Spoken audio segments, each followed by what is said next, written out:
Welcome, my friends, to the Sage of Quay Radio Hour, your home for free and critical thinking, and I'm your host, Mike Williams. Tonight, my good friend and colleague, Cara St. Louis, returns to the show. Cara is an author and an alternative researcher. She has two great books out at the moment. One is The Sun Thief, and her most recent title is Dangerous Imagination, Silent Assimilation. Cara is currently working on a workbook, which is a deep and radical follow-up to the original text of Dangerous Imagination. The book is now available for pre-order, and the link is in the show notes below. Tonight's conversation with Cara is wide-ranging as always. She begins our discussion by speaking for the first time about the falling out with her co-author, Harold Kautzvella, and why they parted ways. Cara then talks to us about her follow-up to Dangerous Imagination and the deep, radical thinking approaches she is weaving into the workbook, which will cover such topics as the fabrication of history, savior programming, the sun's role in sustaining life, and how humanity can break free of the Matrix. And to kick the show off, I asked Cara if she could tell us how and why the partnership with Harold is no longer in play. And here is what she had to say. Harold Kautzvella, as you know, is a tremendously interesting guy. He really is. He's just really interesting. But I think he's probably been compromised for a lot longer than I knew, or maybe he's been fighting it for a lot longer than I knew. But I'm going to give you the timeline so that people can kind of understand where I'm coming from with all of this, and how, in fact, he really did attempt to sabotage our project deeply. People kind of don't understand what it is that he did, well, wait, how is it that sabotaged the project, So I can take us through the numbers in 3 or 4 minutes, and then you'll, I'm sure, have questions. So, no, I haven't talked to Harold since I started trying to slap him around and let him know that he was taken, that something was very, very wrong. And then he issued a video that I still haven't seen because I don't want to see any of that, because that's Harold possessed. That's not Harold, actually. That's something else talking through Harold. And I have no truck with that. Whatever that thing is not something that I want to have a relationship with. So I don't consent to having a relationship to whatever it is that's living in Harold Kautzvella right now. So I met Harold in 2012, early 2012 probably, the fall of 2012. And I met him because he was part of a kind of a small array of translators presented to me by the woman who picked up The Sun Thief and was going to have it translated and published in Germany. And when I saw his name, I absolutely did know that I needed to work with this guy, that this guy was important, and I needed to have him on The Sun Thief. So that's how I operate, as you know. It's really just pure intuition for me. And so I may have said this on a show. I certainly may have said it to you, but it wasn't too long after I decided to have Harold. He was stuck in Norway. He had just given the Open Mind Conference that we ended up having as the basis of his half of Dangerous Imagination, Silent Assimilation. And he couldn't get back. He had no money. So the fact that he was translating this book and my publisher gave him something like 3,000 euros up front meant he could get back to his family. And he was very grateful about that. So I thought, good, that must be why I grabbed him, because he needed it, And it turned out he was a pretty good translator. He really is. And then he sort of what amounts to hitchhiked across Germany and the sea between us and the continent, the British Channel, and showed up on our doorstep to meet me. Just sort of trust in the universe that people were going to take care of him, and in fact they did. So we met him and we talked to him, and he was obviously esoterically very profound. I quite liked him, and then he went back to Germany. It took him about 3 months to do the book, because he wasn't doing anything else and he'd been paid, and it was something he really, really wanted to do. So fast forward, he actually also, though, can be extremely difficult to work with. He's something of a prima donna. He's something of a control freak. It's okay. Lots of us are like that. Okay. And, it just ended up being probably good that he was in Germany and I was here, and life went on. And then we ended up in March, end of February, beginning of March, in Saarbrücken on the same lecture panel. And I took one look at the guy, and I knew we had something we needed to do. I said, Harold, there's something we're supposed to write together. I don't know what it is yet, but there's something. And he agreed. And so I sat down to write my half of Dangerous Imagination, which is the social engineering half. And he decided that he would put in the open mind lecture and add to that. And that is what became the skeleton of the book. But then, Michael, you may remember there was a point at which it came out in English in December of 2012. No, December of this last year, 2014. Yeah, December 2014. You may remember interviewing us and then getting a hold of Harold and him having this big piece of information to deliver that, in fact, the chemtrails were affecting our RNA. Do you remember? And there wasn't anything we could do about it. We were cooked. Yep. You remember that one? Yep. Well, he asked me at the time. He had not finished. Well, there were lots of things going on at the time, but he asked me if I could pull the book back off the English market and add that chapter in English. And I absolutely refused to do that because I don't believe that for a second. I'm not putting anything out that says that we're cooked, that we don't have a shot, that we don't have a chance. I don't believe it. It's not true. Okay. So when he started to talk like that, I started to wonder how, because he's always been extremely positive and extremely sure about human beings' power. So there was that. And then he was still trying to, there were two things that were going on. We had just conducted a very important interview in Leipzig, he and I, with a very important alternative talk show host called Michael Vogt. He gets like 30 million hits a month. He's huge, okay? And he's wonderful. And we'd gone on a show in October in English, and Harold was supposed to translate that into German so we could get it out into the German population quickly, which it's still never been translated into German to this day. The interview? Okay. No, the interview's still never been translated into German. And it was huge. I flew from London and all of those sorts of things. Anyway, a couple things that happened during that trip that were very, very important. And everybody can put this together however they want to. You can too, because I trust you to do things like that. First of all, he asked me if I would. You have to understand that Harold and I are good friends. We have lots and lots of deep conversations, very personal conversations, very trusting conversations. That was never a question for me. But during this trip, two things happened. First of all, he wanted me to get him in touch with David Icke, which I absolutely refuse to do anymore. I'd wash my hands of Icke after the TPV debacle because he did that on purpose, in my opinion, which means he has no integrity. Now, granted, remember, I just said, in my opinion, all right, in my opinion. So I wasn't going to try to get him in touch with David Icke. But the thing that he told me to tell Icke was, he said, you tell David Icke I'm Draco. Okay. So, oh, boy. Okay. Yeah, oh, boy. He really wanted to get in touch with Icke, and he was telling me he was Draco, and I don't think that he necessarily keeps that to himself. He just doesn't broadcast it. If you listen to his interviews, you'll hear him talk about the apes periodically, the apes, okay, with a slightly derogatory tone. Just so I can keep the timeline kind of square in my head, Cara. This discussion we're having now where he wanted to meet David Icke, how long ago was that? October 2014. October 2014. Okay. We were still in Leipzig. We were probably walking to the train station to get back to Berlin. It was that kind of, that's why I know exactly when it happened. It was during that period of time. Okay. All right. So a little over a year ago. Okay. Yeah. So we're going through Berlin, and he wanted me to come out to the farm where he lives with his girlfriend, Maureen, whom I still haven't met. And I just didn't want to. I just didn't want to, Mike. I never have 5 minutes to myself. So I said, you know what? I'm just going to go check into the hotel, hang out by myself, and then get on the plane in the morning. Okay, so this is exactly what I did. The next morning I got up, I got on the plane, I went back to London, and then I realized that I had a blister on both elbows, a blister on both knees, and a big old fingerprint on my sternum, like someone had poked me with their index finger really hard. And I had no idea where they came from. None of this. No idea where that stuff came from. All right, so at that point I checked in with this guy that he's a little bit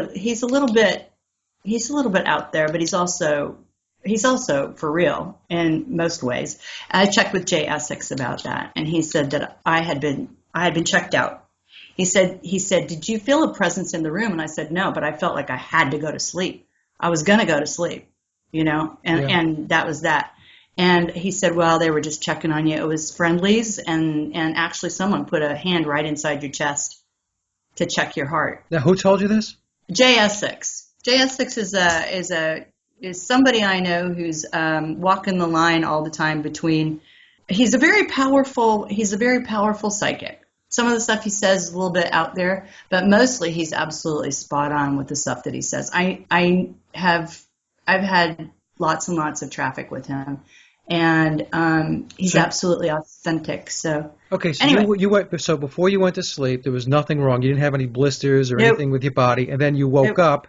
Yeah, I got a blister on each freaking elbow, which I didn't know till I got in the bathtub, and I went, "Wow, that hurts. What's that?" And a blister on my both knees, and this big old fingerprint bruise right on my sternum, Mike. That's the thing that really, if it had just been blisters on my elbows and my knees, I would have thought, God, I ate something I'm allergic to, or Yeah. But no, the fingerprint. Anyway, so those two things happened when I was in Berlin with Harold. And then I think we talked to you after that because the book wasn't quite out yet. Now, Harold was supposed to translate the book. It took him freaking ever. He just couldn't seem to make himself get around to doing it. And in the end, we had to hire somebody to finish it, even though he'd been paid. And when he came up with that chapter that you and I just discussed, that's when he said, oh, now I see why the book hasn't allowed itself to be translated, because it needs to have that chapter. Well, my question is, where the hell did that chapter come from? It's so give up, humanity. We've gotcha. Do you know what I mean? Where did it come from? Anyway, so this is the chapter that he wanted you to add. You said no because I said, no, it's just too doom and gloom. It's too doom and gloom. It may be out in the German version. I don't know. My German publisher is really outrageous at not letting me know what's going on or any of that. She's just anyway. Regardless, God bless the Germans because they've been awfully good to me. I have to say that. My publisher, notwithstanding. Okay, so anyway, here we are. We're going through the spring. It was June of 2015. June of 2015. I've done a couple of interviews for Miles Johnston, during which I've talked about Harold a little bit because Harold is quite the guy, and said, Miles, we've got to get you access to Harold, et cetera, et cetera. And then I was scheduled to do a microconference in June for Miles Johnston with Simon Parks. And Simon Parks bailed at the last minute. So we brought Harold in for just an overnight. And Harold, as you know, was tremendously popular from the word go with the English-speaking audiences. However, I don't know that Harold was actually ever particularly comfortable in English. English is a tough arena. English is a powerful language. And Harold is has a real Eastern European kind of shell, if you will. Do you know what I mean? And I don't know. The same reason I don't try to traffic in German and explain these extremely sensitive and sometimes technical processes in Germany is, why he can get himself into trouble in England or in English. And so I think he had a couple of incidents. But, he also became this rock star he quite quickly became this rock star of I saw that. The number of interviews right? really ramped up. I mean, he did the interview with you, and Harold did the interview with me. Yeah. And then soon after that, I would say maybe a couple of months after that, more of these interviews started booking. Yeah. Yeah. And he really started to catch fire. I'll tell you that the interview that he did with me, the original one talking about Black Goo, is one of the most popular interviews on my channel. It has over 20-something thousand views. Sure. So, I know that he started to pick up because I didn't watch all of the interviews, but I would see them coming into my YouTube feed. I'm like, oh, well, good for Harold. Yeah. Because that was the intent in the beginning, right? You said to me, we need to get Harold more traction because the message is important. Exactly. And the fact that people wanted to listen to him was nothing but good, right. At that point. Okay, so then I was supposed to be at the international conference and Miles's film competition this last July, and I couldn't be there. I needed to be in the United States for family reasons, but Harold went. Harold went, and he was there with a couple of super soldiers. I can't remember their names now. You know that couple, Max Spears and Sarah.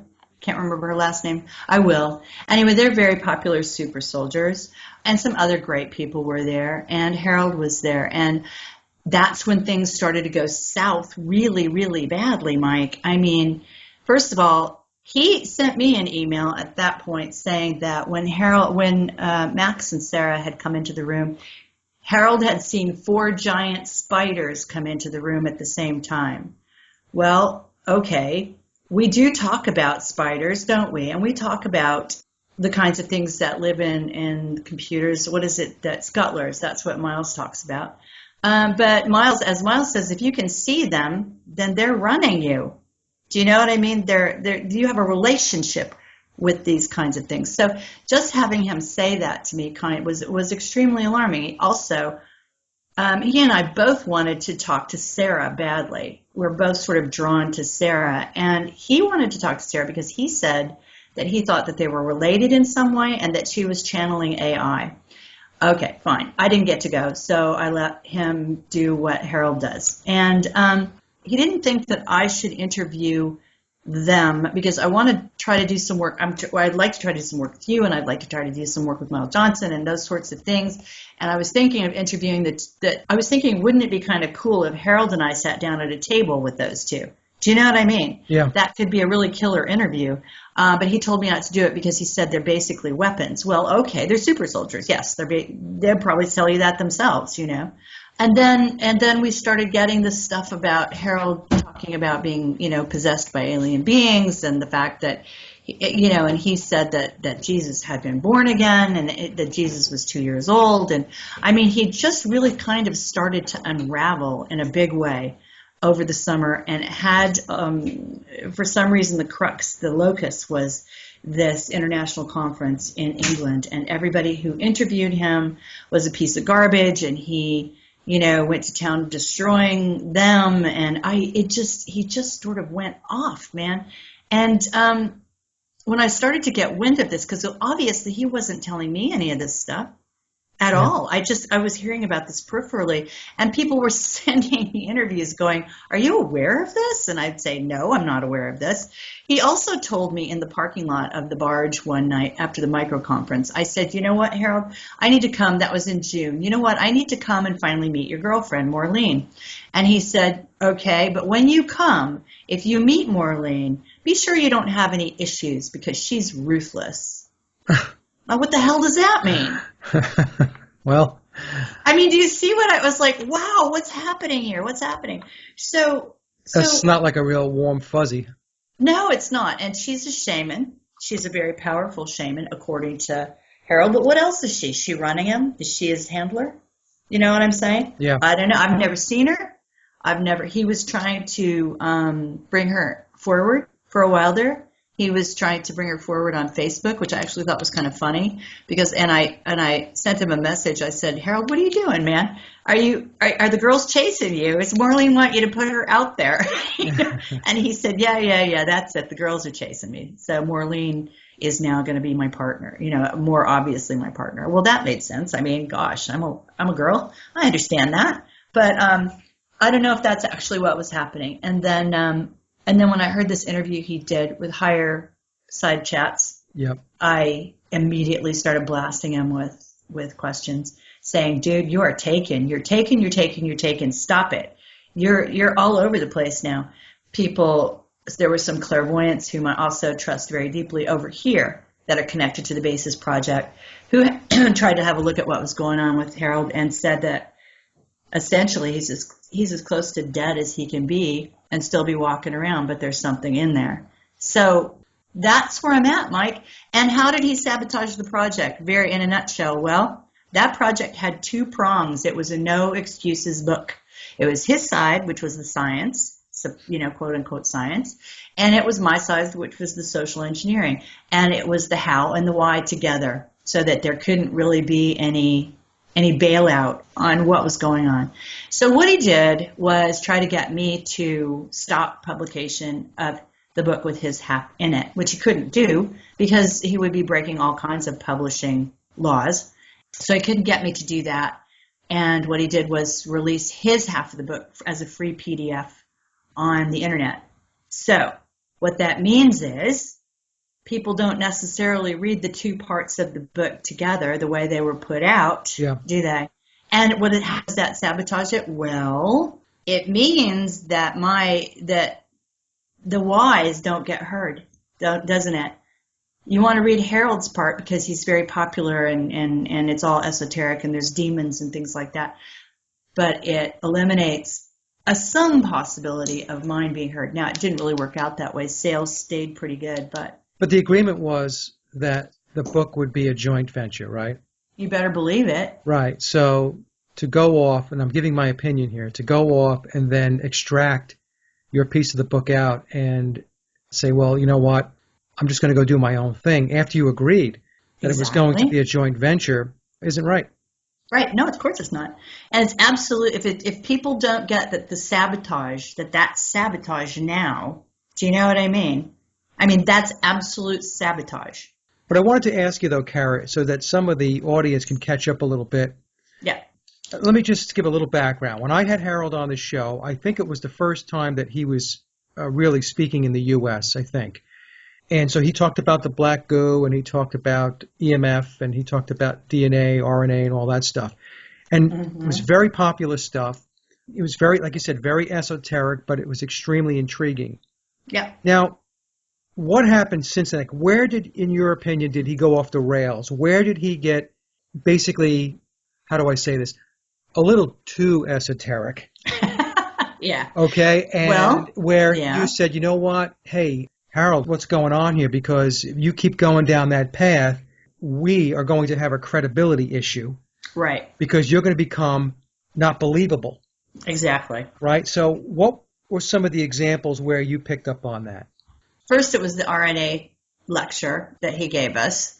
Yeah, there's no hope at all. And then it was the Miles Johnston's International get together where then he lambasted everybody who came within 5 feet of him. And honestly, maybe he's right. I don't know. But the way he went about it was so reactionary.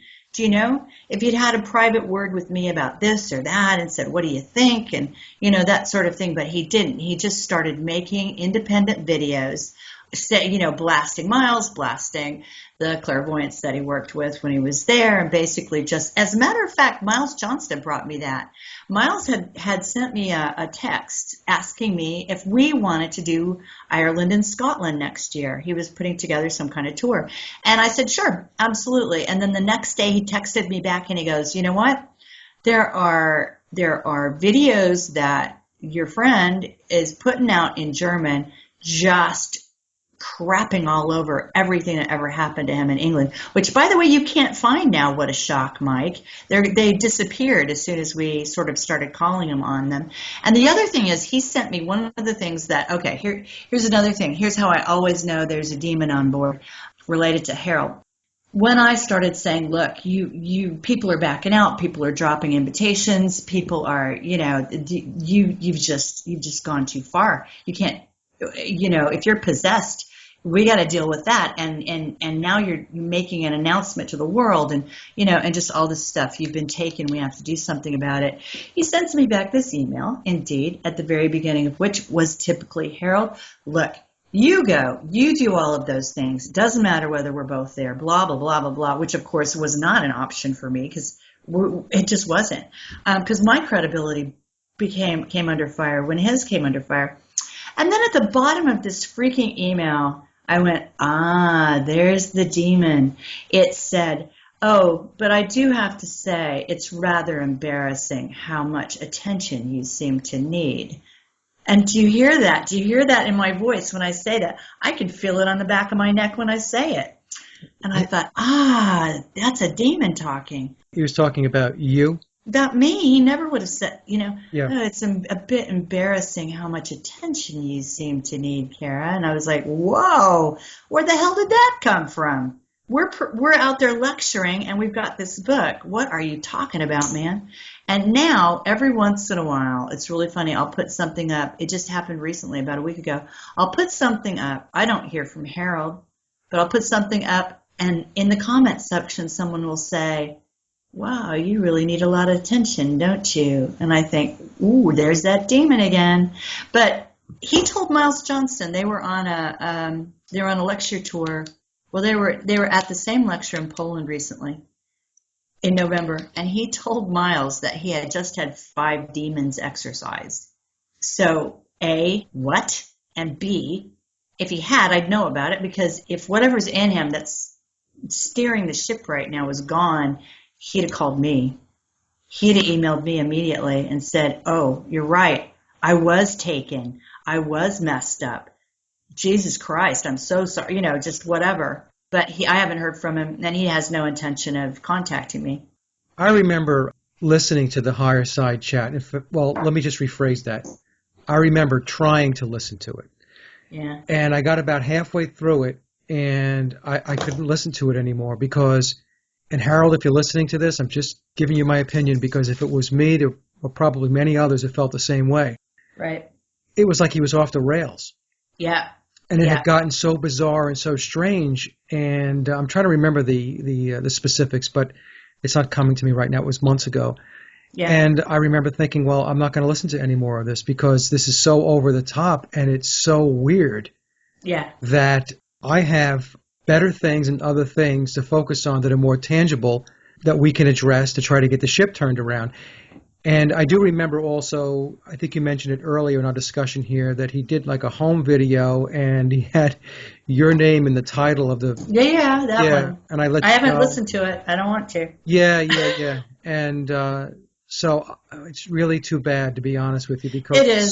It is. And I was worried at the very beginning of it. I thought, I don't know what the hell's going to happen to this book, this very, very important book, I was really gratified that we stayed at about 80% of the month before. Yeah. And that's because the book, prior to him having this meltdown or this whatever the hell it is, the book's great.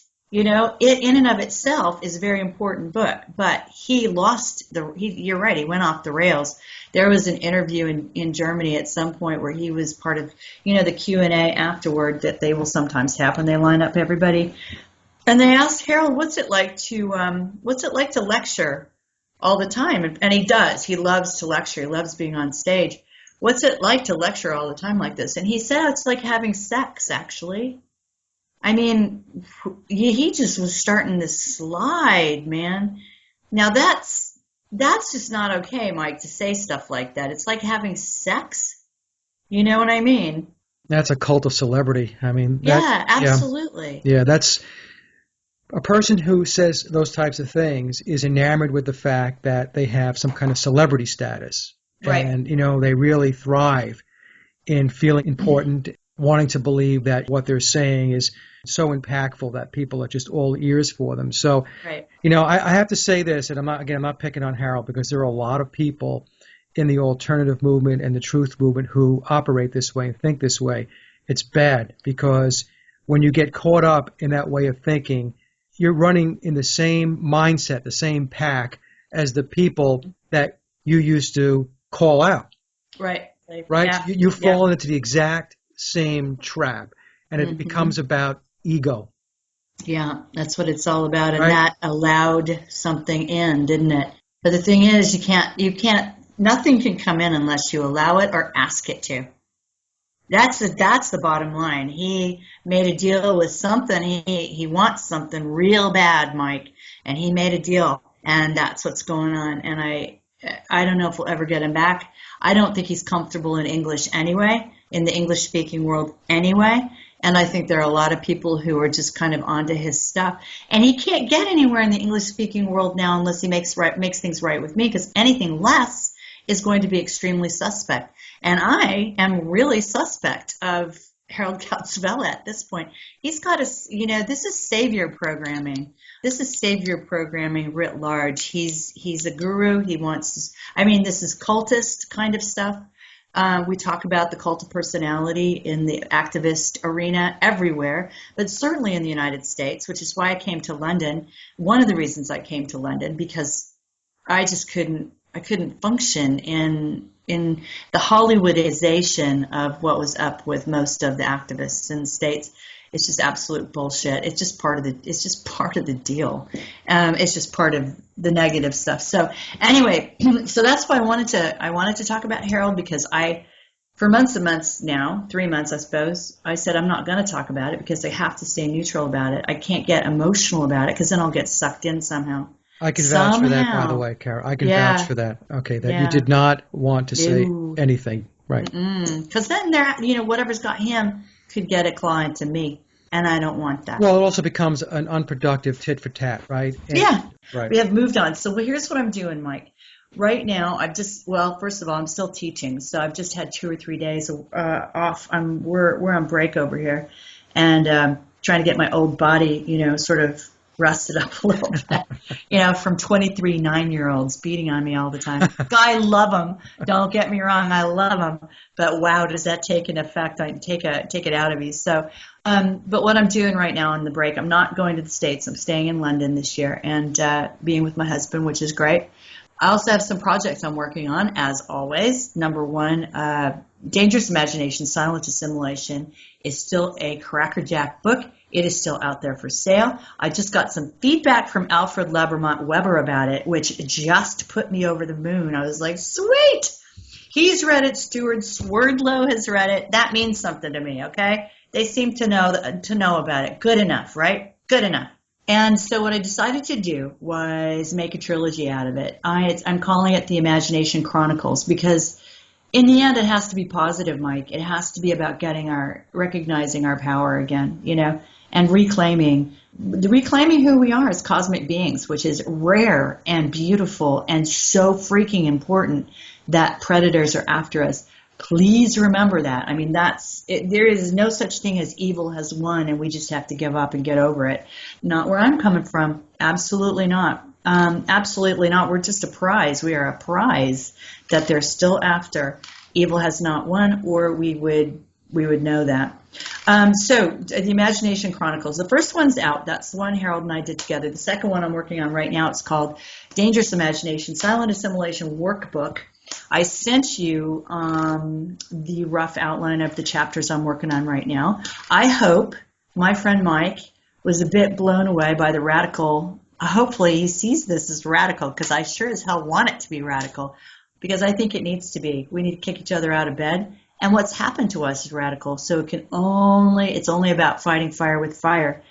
Now for me, for example, the chapter I'm working on right now, there are so many historians out there, Mike, so many people working on the fact that we've had between 300 and 1,000 years of false history inserted into our timeline.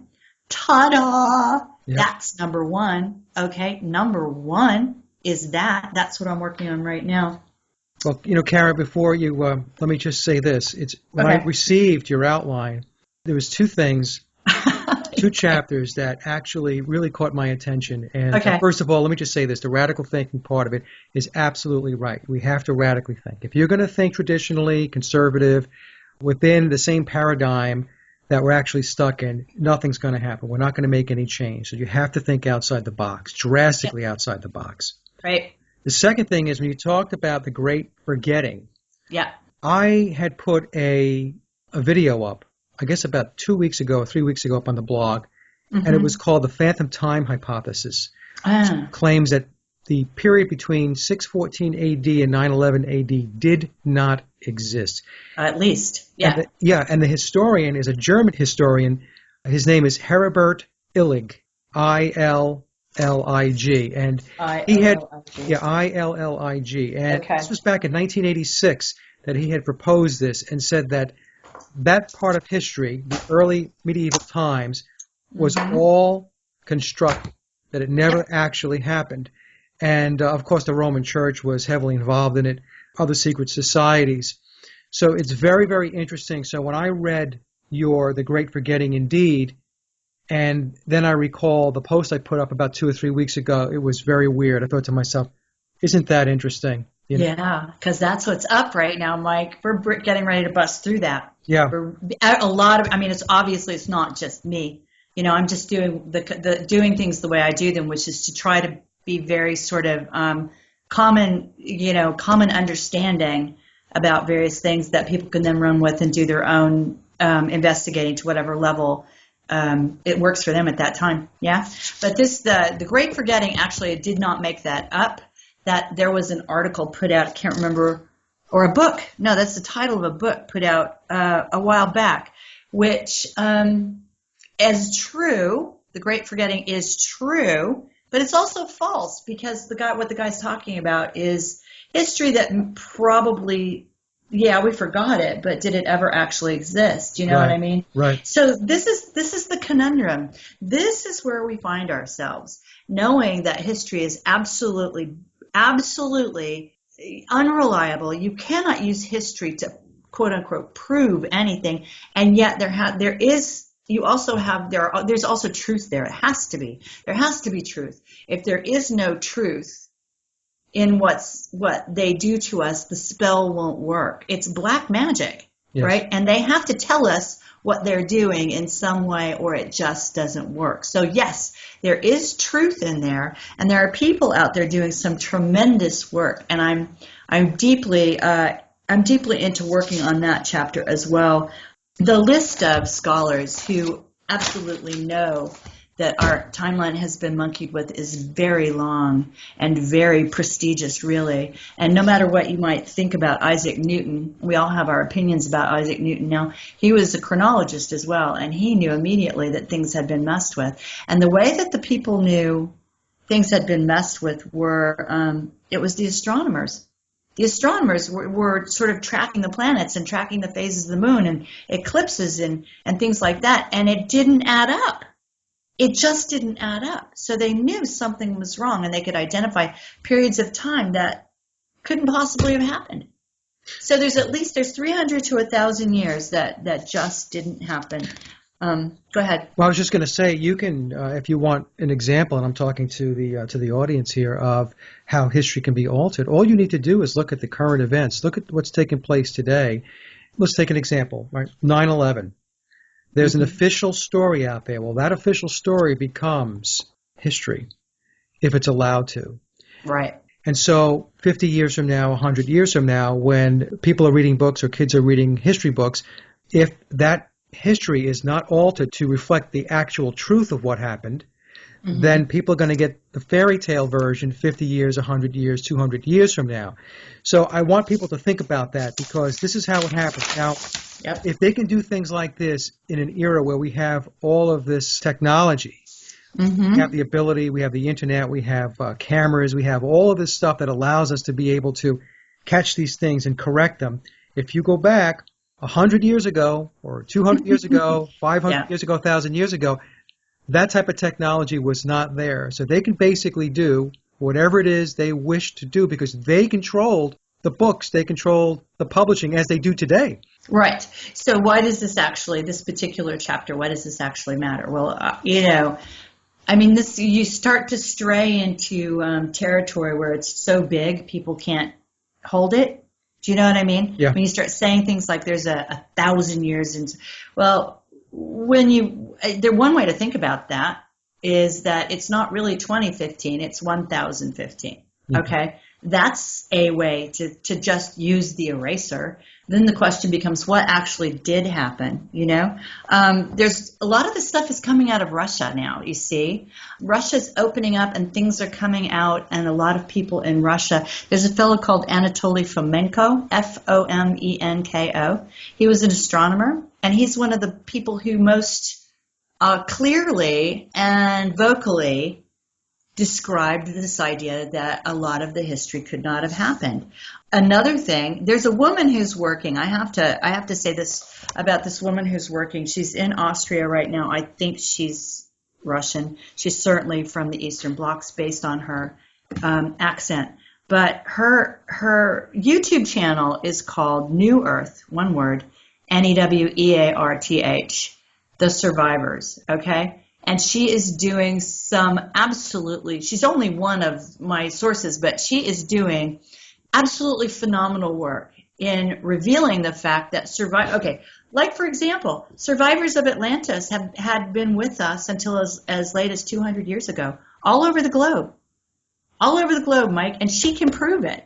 You just have to go through her work step by step. So one of the things I'm doing is with her and some other people, Fomenko and some other people, is trying to sort of extract enough of a path so that people will understand why I think that this is the case and where they need to go to find out some more about it. And there's 9 chapters in this workbook. That's why I call it the workbook, that are very much like that. There were the Council of Nicaea. We all should know what what a hatchet job on the human race happened at the Council of Nicaea when they decided, quote unquote, which form of Christianity they were going to lay on us, essentially. Not which one was right, which one they were going to lay on us. Yeah, or Which whether Jesus was story, God or not. Yeah. yeah, which story they were going to give us. So Right. at that time, I think we moved to the Gregorian calendar, and when they developed a calendar, they could tell us anything they wanted to tell us. Here's the calendar. This is what it is, and this is a population that may or may not know anything about calendars or history or any of that stuff. And there were two Jesuits, actually, surprise, surprise, who were heavily involved in the fabrication of the last 1,000 years. I'm going to tell you their last names. You can look them up. One was called Scaliger, Scalager, or Scaliger. It's probably Scaliger. And the other one's called Pitavius, Pitavius. Those were two Jesuits whose mission appears to have been to rewrite history. There's another thing we need to know. If you look at documents, this is something that the New Earth person, who's prolific and yet elusive at the same time, I may go to Austria to interview her. She doesn't want her. She wants no fame. That's the problem. You've got to go where she is and talk to her. She doesn't want any fame. So she's prolific, but she's a bit elusive. Anyway, it was such that one of the ways to write Jesus Christ post Council of Nicaea was Eusus with an I. And in one of the ways that people dated documents to indicate that it was post Jesus Christ wasn't AD. It was with a little tiny I at the beginning of the date. So if you take a looking glass to many, many documents, millions of documents from the Middle Ages, what you're not seeing 1492. You're not seeing 16 something or 13 something. If you look very carefully, you're seeing a little tiny dotted I and then 3 digits. Yeah. Okay? That's not 1635. That's 635 years after the birth of Christ. That's what that little I means. Okay? But if you let those sorts of misunderstandings go, then it's easy to insert 1,000 years. One of the reasons Thomas Sheridan is somebody I really admire, although some of the stuff that he gets off into, I think is kind of a red herring. But by and large, the guy's spot on. If you have a chance to listen to him, he says, and I agree, that every monarchy around the world is of the same bloodline, probably of the Prussian bloodline, which God knows what that actually is. But this 1,000 years was manufactured to justify the rulers in place for the last 200 years. Yeah. Yeah. So, and how would we know? How would we know, Mike? Because we got put in these schools. How the hell would we know? We got lined up in these desks and fed whatever the hell they wanted to feed us, and that's what they're still doing. Right. That was my example with 9/11. I mean, 100 years from now, you're going to look at that. How are you going to know? That's what they fed you. Yeah. And when it was 1805, which was just over 200 years ago, that the Prussian education system sort of came into being, and the push for it to go global was on. And now, I mean, that's what the first half of the book is about anyway. Cara, you're going to package this together. In other words, this particular chapter or set of chapters is going to explain this whole thing with forgotten time or time that never existed. Yep, it is, and I will try to give you exactly I will give you the very best references so that you can go and look at this for yourself and make up your own mind. That's really, I think, what my job is with all of this stuff. And then there's this whole I have to credit my husband quite a bit because there's a lot of work going on in Germany, Mike. A tremendous amount of work going on in Germany that we sure as hell don't know about in the English-speaking world. And if it wasn't for him bringing me this stuff, researching, I wouldn't know about it. And so this is why I often stop and say, thank God for the Germans, because they're working their asses off. But you have to be able to speak German to know what they're doing. And one of the things that's going on is there's a lot of institutional evidence, the research going on that proves that such things as something like 24,000 calories of light if you want to call it calories, it's not really calories, biophotonic energy is what it is, goes through our body daily. We use it somehow. We use it somehow, and that's in comparison to what? 1,500 calories of quote-unquote food that actually goes into our body. I think that one of my chapters is how do human beings actually sustain themselves? If you see that one right in front of you, that has probably some of the most radical statements it will have at the beginning of the chapter that you will read in the book. There's a fellow called Jericho Sunfire. He says, and I believe him, but he says after 17 years of trying, he is a well-established breatharian. He calls it inedia, not eating. And he calls it the big secret. Yeah. He calls it the big secret. And if he says all that's wrong with the world would fall if we only knew the big secret. This was the other one that I mentioned earlier. There was 2 chapter topics in the outline that you sent me that resonated with me. Now, it was a film that came out earlier in 2015, and I bought it, and it's called In the Beginning There Was Light. Is it possible to live on light alone? Yep, I saw it. Okay. Brilliant. Brilliant. Thank you for pushing that film. Yeah. No, I bought the film, and it's a brilliant, brilliant film. Good. And when you had this as part of your outline, I thought to myself, bingo, there we go again. Mm-hmm. Brilliant minds think alike. Well, this is what it is. This is what it is. And the other thing that Sunfire says is every time we walk outside, when we move, we're creating something. We're creating energy when we move, as long as we're in the presence of the sun. Right. Now, let's go all the way back to my first topic, Mike, which is why the hell are they trying to get between us and the sun? Oh, yeah. With chemtrailing. Yeah. Okay? They're cutting us off from something that nourishes us, from something that we use to materialize, to manifest on this planet. It's all about the sun. Yeah. It's all about the sun because it's all about the light. We are creatures of light. Rudolf Steiner, who I bring up every once in a while, he said it's all about the breath. The whole secret is in the breath. Now, in 1924, he kind of left us with that, with us not knowing what the heck he was talking about. But he said that more than once. The secret is in the breath. It's all about the breath.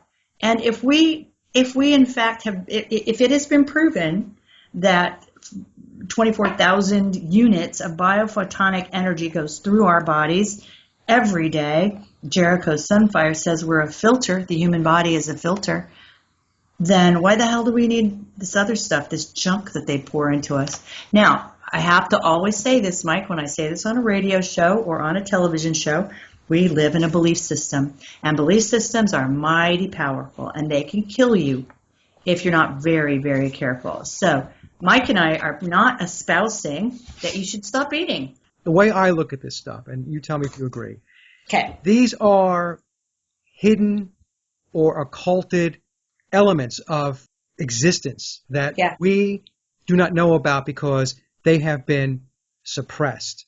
Yes. And Cara's exactly right, that there's a reason why they keep blocking the sun with chemtrails. Now, I know there are many aspects with regard to why they chemtrail, but one of them, and I do believe is one of the most important, is the fact that they do not want the sun to be what it really is to humanity, which is a lifeline. Yep. Right? So they want to cut that cord so that it makes us even weaker, if you will, and it makes us more dependent on whatever it is that they're going to push out to say, look, this is the food you're going to eat. That's how I look at this, is that there's more room, a lot more room for us to investigate and research and find out more about what existence really is, because it's not what we've been taught. That's for sure. No, absolutely not. And I'll tell you something else. Remember that when you go to look up this guy's stuff on YouTube, and I hope you will, I'll put down some links for you. It's not Jazz Muheen and all those people. This who are very new agey. This guy was a professional rugby league player, who came out of the ghettos of London and took 17 years to get where he was going. And he said anything that's less than that kind of a period of time isn't what we're doing. It takes a long time to spiritually get to this back to this point. And also, it's not for everybody this time around. I would love to be able to do it. It's just a kick in the pants. But you know what? I've been told by Jay Essex told me, if you stop eating this time around, you will die. He said, you cannot do it right now. So maybe that's true, maybe it's not. The main thing is in going through the journey that I'm going to take people through in that chapter, they will really understand that human beings are sustained by way more than Mickey D's cheeseburgers, okay? That's poison. That all of this stuff, if it didn't come out of the ground, in my opinion, if it's got a face and a mother, I don't know if you're a vegetarian or not, Mike, but if it had a face and a mother, we ought not to be eating it, because I don't believe that life feeds on life.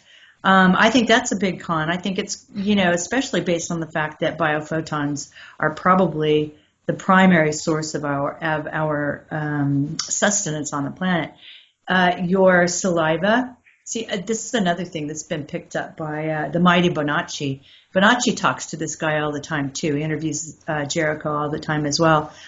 But he says that we make 8 cups of saliva every day. When it says drink 8 glasses of water, we make 8 cups of saliva.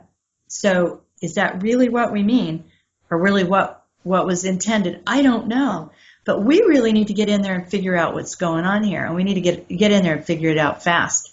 And that's just about breaking free of the entrainment. One of the examples I use about what it can look like is, remember when Britney Spears shaved her head and went after that car with an umbrella? Yep. I mean, that's what it looks like when you break programming. It's not pretty. It's not necessarily pretty. It's sort of sudden and jarring and violent, and but there was something about that moment that was also someone saying, I don't consent anymore. Yeah, and that's what happens when the programming, see, that's why they have to continue the programming, because it's not a natural state of being. Right. Because your true self wants to constantly come out, wants to break out, it wants to express itself. So they constantly, when I say they, I'm talking about the controllers and those that the puppet masters behind the matrix. That's why they continually have to push humanity down with their programming through the media and people like Britney Spears, Miley Cyrus. It's through actual mind control programs that these young ladies and a lot of these young kids, these celebrities and so on, that they're in these programs, is what I'm saying. Yeah, I don't think they want to do this stuff, honestly. No, they don't want to do this stuff. And I think they don't have a choice. Right, they don't have a choice. And so what happens is they're very conflicted people. And that's why you see things like what happened with Britney Spears is they unravel because this is not where they want to be. And they're trying to break out. So what else caught your attention there on the lineup there, Michael? I thought the Savior programming was, there weren't any bullets under it, but I think we should talk about this, Cara, because Savior programming is all around us every day. Oh, yeah. Yes, it is. I mean, and it's just, you can start with the churches and things like that, but starting with the churches and religious upbringings and all of the different so-called spiritual schools worldwide is to risk getting back into just to talk about it, you're in the entrainment. It's one of the reasons I don't talk about money, because when you talk about money, everything else just shuts off, and you can't think about anything else, because that's how powerful the black magic is. So I don't talk about the religious stuff too much. What I talk about with Savior programming are the people who somehow manage to come along and try to attain guru status. I say this about Harold. I say that this is Savior programming that's taken over to a great extent. There are other people. Kesh is another one. Whatever he's putting out, that's great. He also calls himself a savior. And so, I think you have to be very, very careful with people like that. I can't remember who else I've got. Simon Parks can very much come off like a savior. He talks about meditating CERN into submission. I don't know. Well, politicians too. Politicians, but people. Yeah, any politician, yeah. Sure. And that's actually something we can talk about, Michael, because one of the things I get really fed up with is this idea that people don't understand. Listen, let me give you an example of how addicted we get to this stuff, okay? And I'm going to use my beautiful, lovely, wonderful mother to make this example. God love her. Look, the sacrifice she made for the world was huge. But We would talk about something that she had seen she was looking at on CNN, some piece of trauma that they were trotting out, and oh, isn't it horrible? And she would be distraught and staring at the screen and things like that. And I would say to her, Mom, you realize this is all bullshit, right? There's nothing on there that isn't absolute bullshit that you're looking at. You do know that, right? And she would look at me and she would literally say, yes, I do know that. And I believed her. And then, like a magnet, her head would go back around toward the television and she would be, captured again and clucking her tongue about whatever it was that was so horrible. Do you see what I'm saying? Yeah. This is how addictive it is, what they do to us. Politics is another one. Politics is 100% social engineering, collecting data to figure out how to move the herd. And it's savior programming. That guy he's going to save us. He's going to pull us out of all the pain and suffering. That we have it going on right now in this country. Just real quick, Cara. Yeah. Trump. Go ahead. Right? Yeah. Trump. Right. Trump is going to be the savior. We're going to put a new head on a body in the Oval Office. Right. And because of the words that he's saying.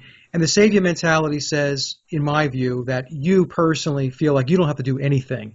You could just sit there like a big load and somebody else is going to take care of all this stuff for you. Right. You don't have to do a damn thing. Right. And this is the problem that we have, that humanity has, is the fact that too many people think that way, that they can just sit down on their duffs and somebody else is going to take care of it all for them. Right. They don't have the gumption to get up or the motivation to go about and make things happen. Right. And as long as people continue to think that way, by the way, folks, and again, this is my perspective, I'm not speaking on behalf of Cara, then we're going to continue to have a lot of challenges. Yes, to say the least. That's a kind way of putting it. Yeah. But I can't tell you how many times I listen to somebody go off about something political or some election or blah, blah, blah, and I actually say the words, all political contests are a false array of choices, trotting out nothing but dialectics, and meant to be nothing but social engineering, data collecting to move the herd. I can't even tell you how often I say that, and yet we are so hooked into these goddamn meaningless contests, right? Yep. We can't stop ourselves. We're just addicts. We can't stop ourselves.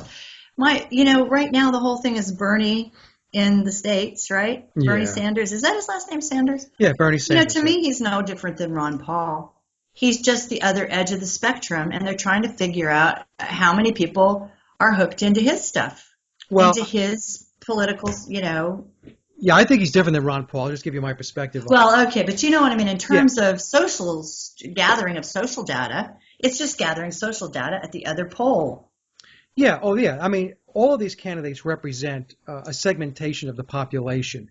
So how many people are in Bernie's camp? How many people are in Trump's camp? How many people are in Hillary's camp? Mm-hmm. So this is how they're able to dissect and analyze the data.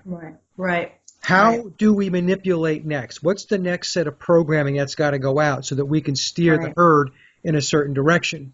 Right. There's no doubt. There's no question about it. And I've mentioned this on other shows, Cara. This is why we have polls. What they're doing is they're trying to figure out how much more manipulation they have to do in order to get you into a certain direction. When I say they, I'm talking about the controllers again. Right. That's what polls are all about. Polls are just figuring out where you're at with your thinking. Because if you're not where they need you to be, well, they just have to tweak the model a little bit and get you to where they need you to be, which is, wherever. Right. Yeah, and every time you take one of those little quizzes on Facebook. Yeah. That's what you're doing, is you're giving them data. Exactly. It doesn't mean anything. It means nothing other than they're collecting data, and they're collecting data on a global scale now. That's so they can manipulate us and move us. So there's that. And that is part of the Savior programming.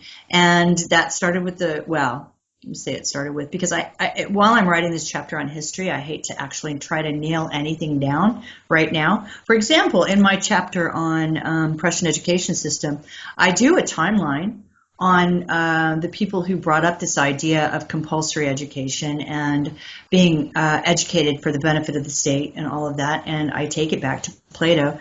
But how the hell do we know what he said, or if he even existed? Mike, do you know what I'm saying? Right. All of that could be just a big old line of crap to have us believe that it had been thought of before and justification. So we really just have to dig through all this stuff and try to figure out for ourselves what is actually real.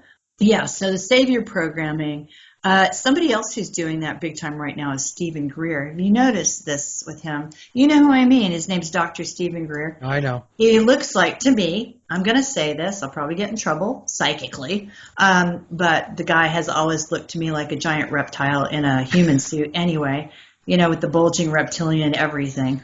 I keep waiting for his tail to come out somewhere, but it's even more so now. And I know a couple of people, including Miles Johnston, who have seen him speak here in London recently, and he's doing these lectures wherein he asks you to invite the alien into your heart. Yeah. And we're not going to get anywhere until we invite the aliens into our hearts. Yeah. And then after he trots that business out, he says, I'm going to play for you now this communication between us and the aliens that I have. And so he emits this massively destructive, razor-sharp frequency at the audience and actually paralyzes you. It's horrific, I'm told. I haven't been part of it. But those of you who might be getting ready to go see Dr. Stephen Greer, be aware that this will happen to you. He will play over the loudspeakers this tone that he claims is alien in nature that will cause you to be profoundly uncomfortable and just about paralyzed. You will not be able to move. And it goes on for quite some time, I'm told. You don't have to convince me about him. I never, ever put any stock into Stephen Greer. I always thought that he was disinformation, that he works for an alphabet agency or maybe multiple alphabet agencies. And the thing that, very early on when he would go and do his lectures and he would say, and I was invited to speak to the Joint Chiefs of Staff about aliens and about UFOs and everything else. And I thought to myself, really? Why? You? The Joint Chiefs of Staff didn't know anything about the aliens or the UFOs. They had to bring you in. And by the way, he's a former MD, right? Yeah. So the whole thing is just concocted. And he's put out there because people resonate with him because he was a doctor and now look what he's doing. He's into aliens and he wrote that book. I think the book was called Disclosure. And but look, my thoughts on Stephen Greer, right? Mm-hmm. A time waster. I wouldn't spend any time on anything that man says because I believe it's all disinformation. Well, I think the most important thing to and I will do the Savior programming at length in the book, but the most important thing to bear in mind is that what they want, what the predator, and I think that it's, I say the predator, but it's also kind of a succubus type predator. What they want more than anything is for us to forget that we have any sovereignty at all, that we have any power over anything. And so this entrainment that we've got that someone from outside is going to have to come and save us because we're too stupid or powerless or whatever to do it on our own, they have everything invested in that. They have everything invested in that. So the minute you don't buy into that anymore, and then you know that you really know that we can save ourselves and you can save yourself, you're breaking a big piece of entrainment, and you'll notice when it starts to come over you again, look around at the society and see what's built upon those sorts of things, what leads you back to someone who can come and rescue you. Yeah. It goes on constantly. And the reality is we're more powerful and mightier than anything else that's out there right now. That's the reality. So, so the Savior programming is a very big part of Stuart Sverdlow, whatever you may or may not think of him. I haven't actually investigated him too thoroughly, but he just did a basis interview. And in the process of that interview, he talked about the reptilian, the Draco Savior agenda. And the Draco Savior agenda includes a return of the baby Jesus Christ. Now, what did I just say about my ex-writing partner? He told me he was Draco, right? There is a Draco Savior agenda.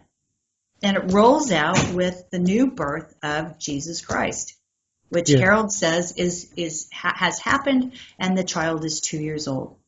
Okay, Savior programming there.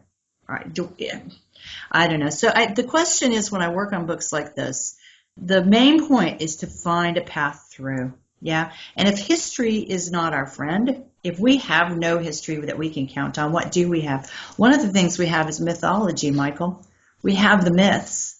We carried the myths orally down through the years, yeah? Right. And there's a reason that that kind of thing is oral histories and things. They've tried to do away with those completely because that's something they can't control, and that has come down through the years. The Bach Saga is another thing you should look up. That's an oral history. One family is in charge of repeating that story, and it takes something like 10 years to repeat. The last person who attempted to do that was finally killed with an attempt on his life twice with a ritual knife murder. And the fact that it was a ritual should tell you something. But that will also be in, those sorts of things will also be in the book. And then the third installment, I hope, is really just about the magic of who we are. Because I don't like to write hand wringers, Mike. You know that. I don't like to write things that end with, "Oh God, what are we gonna do?" You know. No, I don't like that. I do not consent to doing that. So the third book will hopefully be just about recapturing our magic. You know, I have to tell you something. You know, I'm a Waldorf teacher, right? Yep. You know that. Yep. And I'm teaching right now in London, which I'm very lucky to be doing because I'm just very lucky to be doing it. It's all oral tradition. There are no textbooks. The teacher brings everything orally. And I want to tell you this because it goes to education. Right about the end of the Chinese Revolution, you had this huge country filled with stunned, clueless people who had absolutely no idea what was going to happen next, yeah?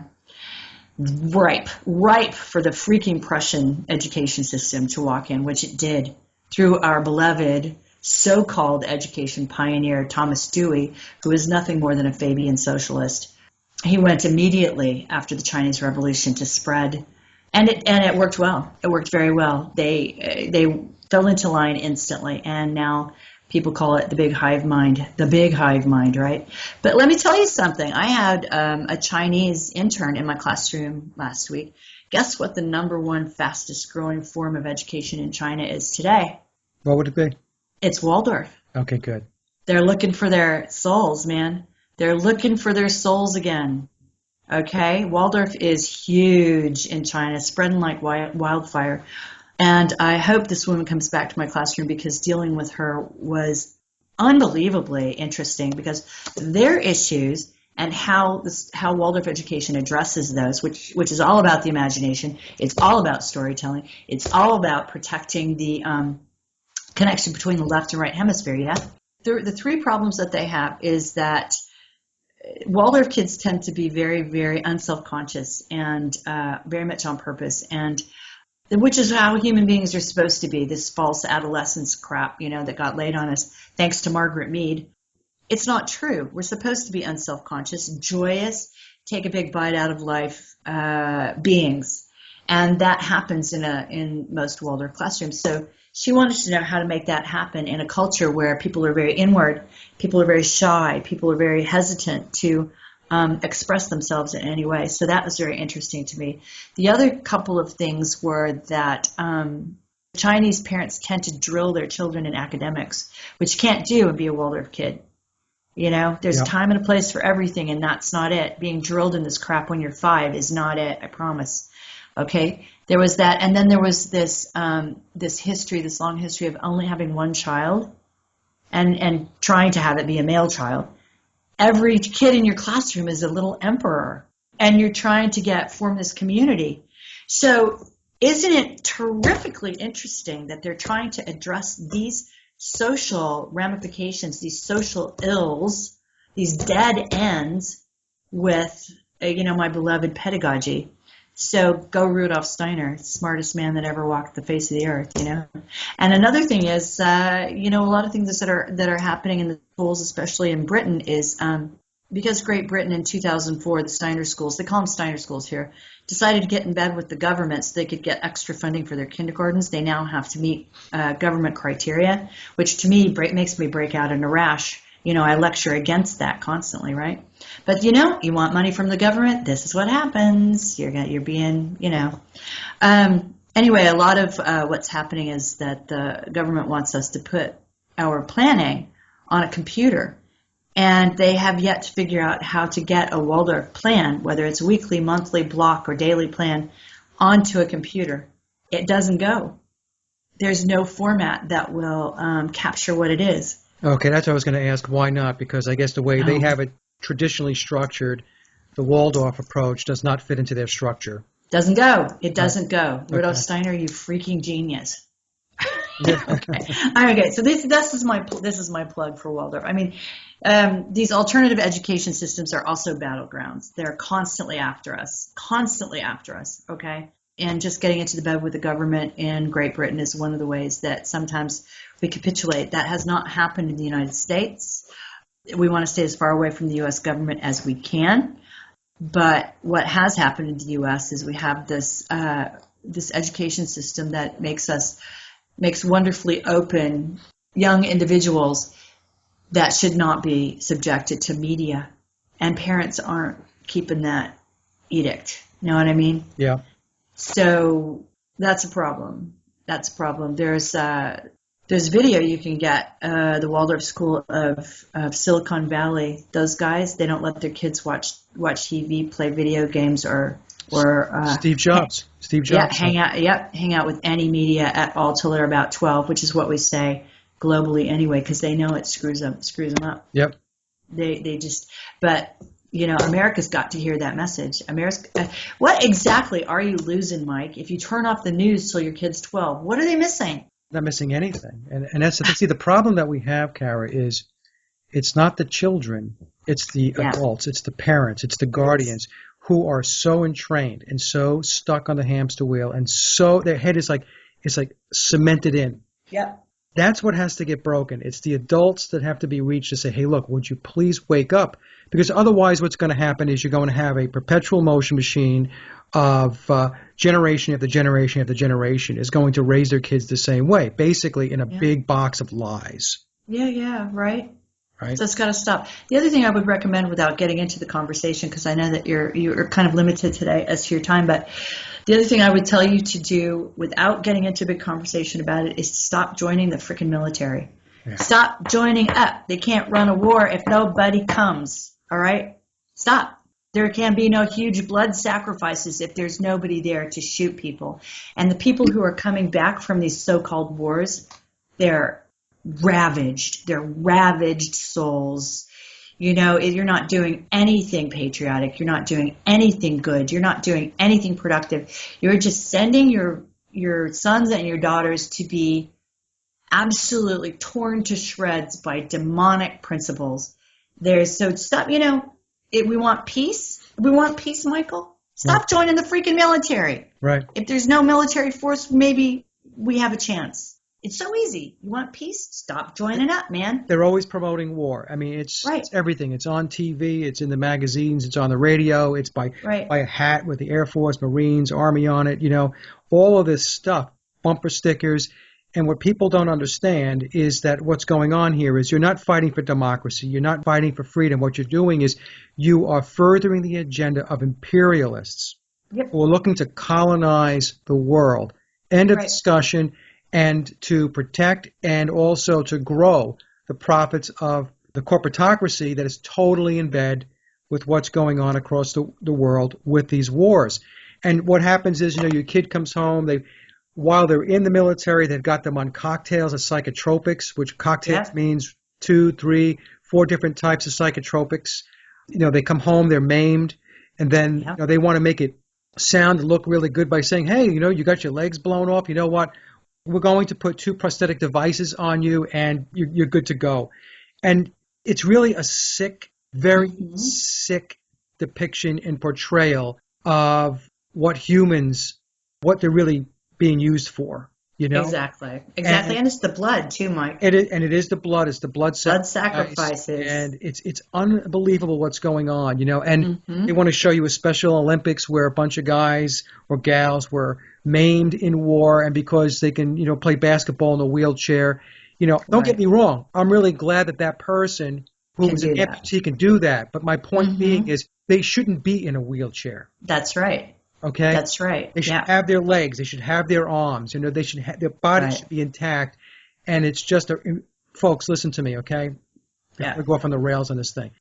Think about it, okay? Because we're not spreading freedom. No, and we have a predator who lives on blood, those blood rituals, the energy from those blood rituals.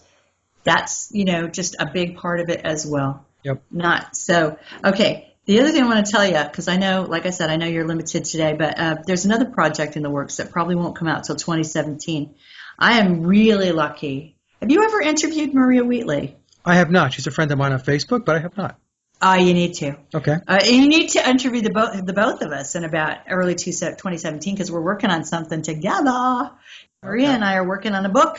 It's called Guardians of Fire and Blood, The Search for the Celtic Heart. All right. And as you know, Maria is a master dowser, and she's an amazing, I want to call her a guardian of Avebury, but I don't think she likes to call herself guardian of anything. And she and I are going to retrace her steps a little bit in terms of looking for some of the stuff that she's been looking for. She wants to find the Celtic heart. She thinks together we can do it. I believe her. Let's go, right? Let's go. I'm going to, she's going to lecture in Belfast in March or April, something like that. I think I'm going to try to get over there with her because we want to visit the site of the Battle of the Boyne. Do you know about the Battle of the Boyne? No. William, supposedly it was a real battle, but it wasn't. It was a ritualistic battle. Anyway, we'll talk about that at another time. But yes, the Battle of the Boyne was actually a ritualistic battle. Miles thinks it was a battle that actually discussed an alien entity coming to the planet. And frankly, one of my chapters is on CERN and Kali and how that all fits together, Kali and Shiva and CERN. We had a long talk about this, and we kind of figured out and fit together that this thing that went up on the side of the Empire State Building, remember that? Yeah. Kali? Yeah, on they the projected okay. the goddess Kali. Well, the guy that supposedly put that up, his last name was Psi Hoyos, and I took that apart as Psi meaning particle physics. Hoy is a boat that conveys goods along rivers in Scotland. It's a very old word, and OS being operating system. And so then we started talking about the Battle of the Boyne and how that was a ritual enactment of that caliber, celebrating or manifesting an artificial intelligence that came to this planet. Oh, okay. So, and them putting it on the side of the Empire State Building is just them having to tell us what they're doing to us. Yeah? So there's a chapter in there on CERN and Kali. And you have to know that Kali, by the way, is the name of the infrastructure that does the delicate calibrations inside CERN. They call it Kali. Yeah. And there's a statue of Shiva outside that building. So it's all about, Yeah, well, Kali, the goddess Kali, is about change and transformation, but they don't tell you what kind of change and transformation right. they have planned. Right. Okay? What are they doing? Exactly, right? What exactly. Are they it's doing? change and transformation, but it may not be good for humanity. Exactly. And some people think that they're trying to open up a Stargate. Yeah. What is it? An Einstein-Rosen bridge and all of that. Yeah. My speculation, Mike, and I don't know, people might laugh at me when I say this, but I speculate that human beings don't need Stargates. I don't think we need them. I think others need them to get here, back and forth. I don't think we need them because we have a relationship to a pretty powerful Stargate. That's the sun. You know what I'm saying? I mean, there's another radical statement for you. I don't think that human beings actually need Stargates, right? But other people do, and maybe, I don't know, maybe they're trying to punch their way off the planet. My sense has never been that CERN is a big threat. Again, another radical statement. But people... Go ahead. I was going to say that the stuff that they know, and when I'm talking about they again, I'm talking about the quote-unquote the controllers, what they know and what they do is so far beyond anything that most people think about on any given day. It's incomprehensible to most people.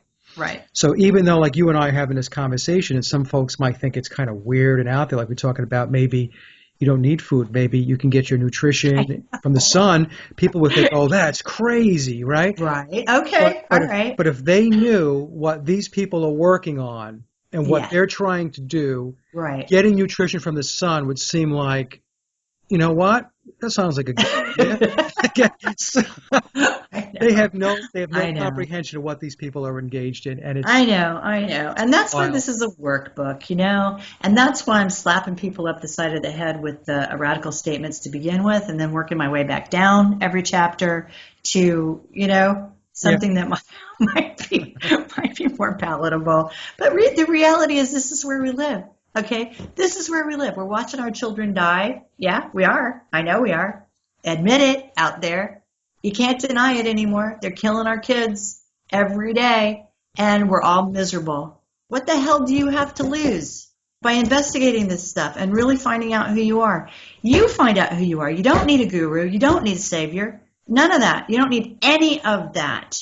I don't care if the Pope gets up on a giant popsicle stick and declares there's one world religion. It's still savior programming. Walk away. It's just another minion of the trollers that just loom behind the scenes. It's people have got to wake up.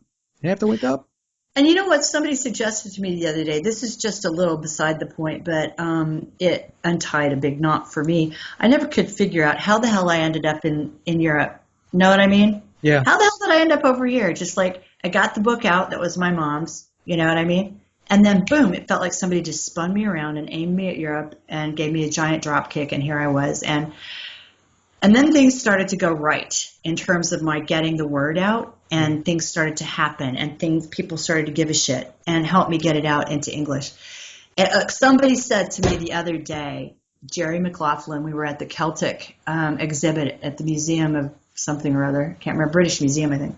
She says, because you're in London. It's because you're in London.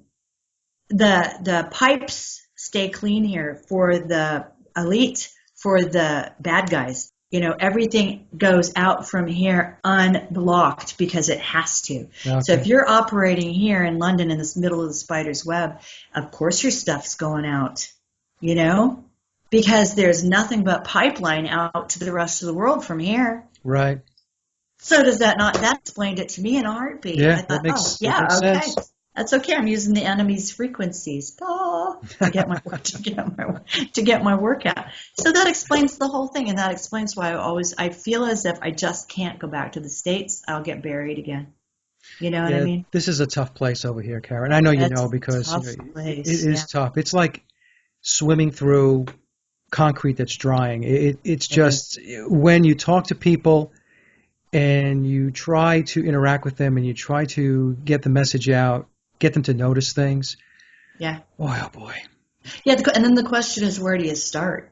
Which thread do you pull? And that's really up to them. You give them as many threads as you can. They're going to pull the one that's the prettiest to them, the most intriguing to them, and then they're going to take their own journey. And that's mythology. That is the hero's journey, and that's what Joseph Campbell said. There's only one story, and that's the hero's journey, and each one of us is that person. And that concludes another Sage of Quay interview, and I hope you enjoyed the discussion as much as I did. Links to my guests' websites and social media are included in the show notes below. And as always, I'd like to thank everyone for listening and visiting the blog. You can get to the blog by typing in sageofquayradio.blogspot.com or simply head over to our hub website at sageofquay.com. Also, if you get a moment, please visit laboroflovemusic.com to listen to my album, Leaving Dystopia. And remember, live in truth and always serve creation. It's really that simple. See everyone next week. Be safe, enjoy, and God bless.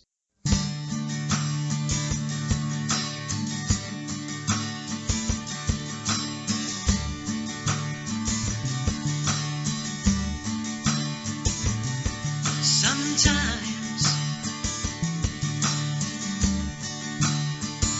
I feel so tired,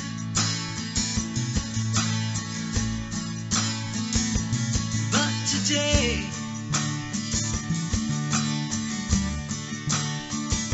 I feel so wired.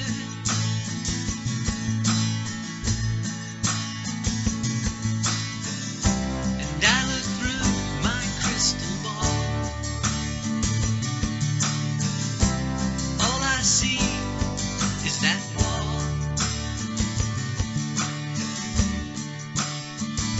So many people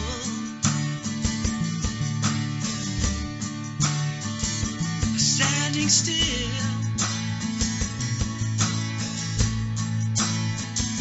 drifting away. They lost their will.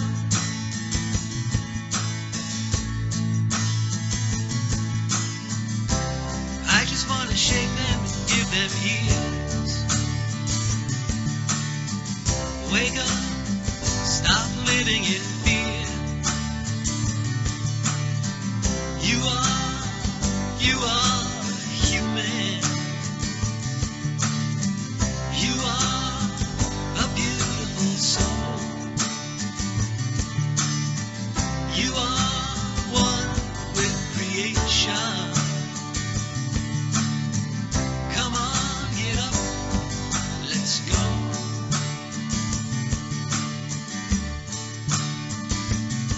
Sometimes I feel so cheated.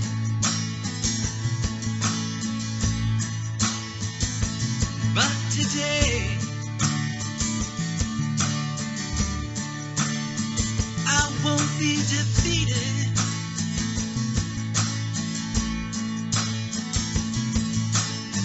I cut the chains and I break free. Open your eyes and you will see. You are human. You are a beautiful soul. You are one with creation. Come on, get up, let's go.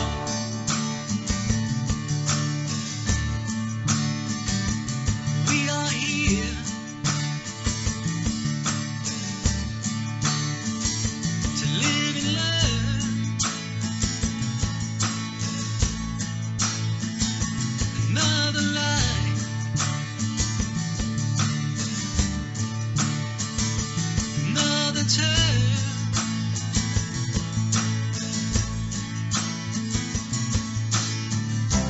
Don't be afraid to shine. Don't be afraid to open your mind. You are human. You are a beautiful soul. You are one with creation. Come on, get up, let's go.